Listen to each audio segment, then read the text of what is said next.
ये देखिए, ये सब दिखाना नहीं चाहिए, लेकिन आप लोगों का प्यार है तो भाई हम आप लोग से कहाँ से बच सकते हैं। ये देखिए हमारा YT स्टूडियो है, 5 घंटा 54 मिनट हुआ है और 8,30,000 व्यूज है, मिलियन पहुंचने वाला है।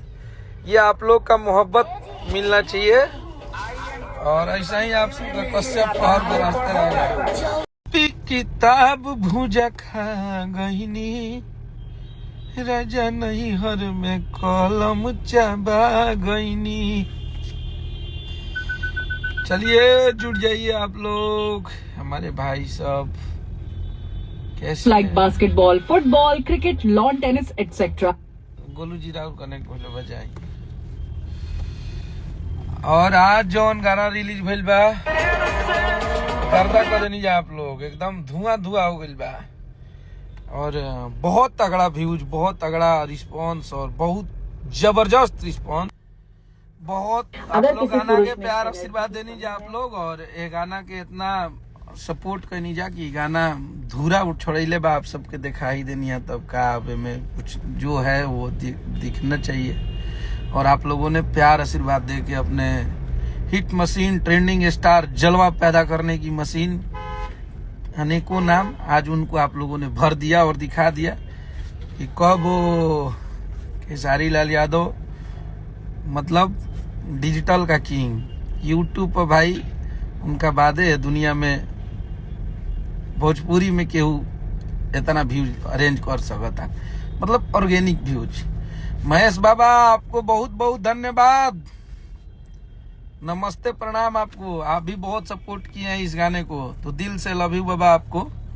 और आपके जैसे जितने भी भैया के यूट्यूबर हैं, जितने भी हमें प्यार दिए, चाहे वो मनचाहा न्यूज वाले हो जाए, चाहे गॉसिप न्यूज वाले, चाहे लालटेन भोजपुरी वाले, हमारे सारे भाइयों ने बहुत सपोर्ट किया। वो TK7 वाला हमारा भाई हो जाए, सबको बहुत बहुत धन्यवाद कि आप लोगों ने इस गाने को बहुत प्रमोट किया, बहुत प्यार दिया, ताकि हम लोग के गाने हमारे भोजपुरी भाषा के सारे भाइयों के पास पहुंच सके।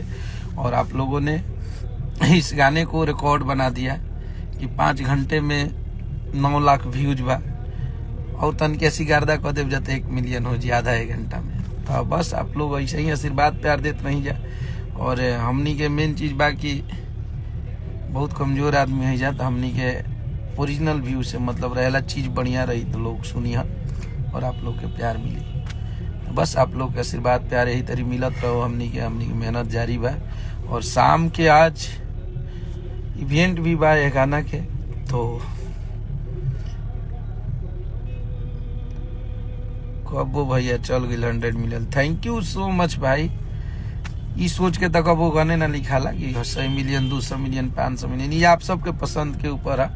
और ओमे एवरेज गाना हमारा 100 मिलियन आप सबके निमन लागेला। और मैटर के खदान हमारा भाई लिख रहा है, मुकुल भाई तुम भी मैटर का खदान हो, तुम्हारा भी गाना बहुत अच्छा चल रहा है। और हमारे तरफ से अपने छोटे भाई को बहुत सारा शुभकामना कि घरवा छुट्टी, दुआरवा छुट्टी, बकरीलवा बनावल ना छुट्टी। और लिटरली गाना के हम रोड पे सुननी भाई के, तो हमारा खुशी भइल के हमारा छोटा भाई का गाना बज रहा है। खूब तरक्की करा, खूब आगे बढ़ा, हमनी के आशीर्वाद बा और हमनी के सहयोग भी बा तारा संगे हमेशा। जैसे शुरू से आदमी कहले माने व्यस्तता के चलते तार हम गाना कर नहीं पहले, लेकिन बहुत सारा गाना बा भाई, तार गाना कर। और मुकुल खूब आगे बढ़ो, तुम खूब तरक्की करो, थैंक यू सो मच। कलम चबा गई और पूरी टीम को इसमें डिम्पल जी ने काम किया है, उनको भी, और लकी विश्वकर्मा जो हमारा भाई है वीडियो डायरेक्टर है, उनको भी, आर्या भैया को, आशीष बाबू को, आदर्श को, शिल्पी जी को, सबको बहुत बहुत धन्यवाद कि आप लोगों ने अपना 100% दिया है, तभी ये गाना इस तरीके का पब्लिक को पसंद आ रहा है। बस आप लोग का प्यार आशीर्वाद दीजिए। और हाँ, आज वो हमारे दोस्त, हमारे मित्र, हमारे भाई राजीव शर्मा का भी चैनल है ज्ञानती फिल्म्स, और उस पे भी एक गाना आया है काला चश्मा, ये काला चश्मा, तो उस गाने को भी आप लोग प्यार प्लीज दीजिएगा, क्योंकि वो हमारा भाई है और साथ का रहने वाला भाई है, बहुत मेहनत कर रहा है, तो उसको भी आप सब प्यार जरूर दीजिएगा। लव यू भैया, सबके लव यू।